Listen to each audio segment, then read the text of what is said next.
एक बार एक जंगल में एक बाज ने एक पेड़ पर अपना घोंसला बनाया।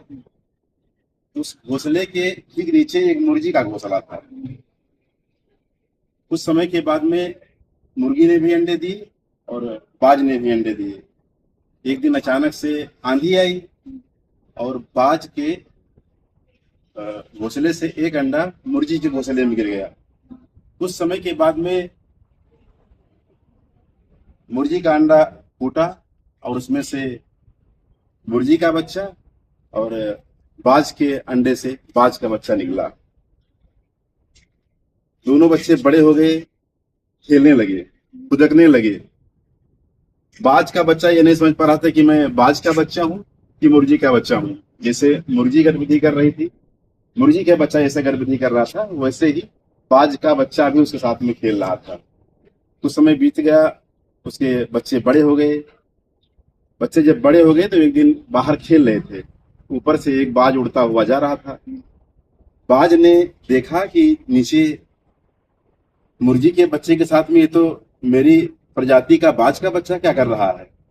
फिर वो उड़ता हुआ नीचे आया। उसने कहा, तुम यहाँ क्या कर रहे हो? उसने कहा, मैं मुर्गी का बच्चा हूँ, मैं खेल रहा हूँ।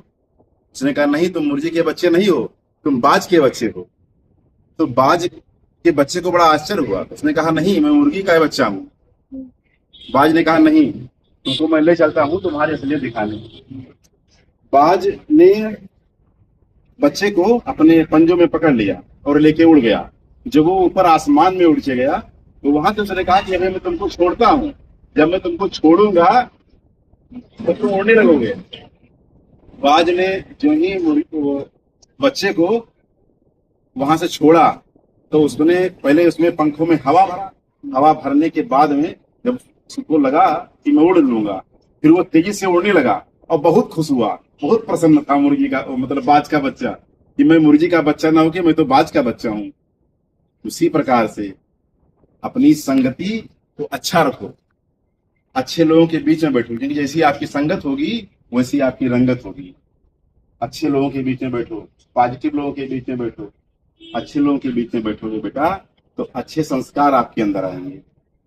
इस कहानी से आपको ये शिक्षा मिलती है। ठीक।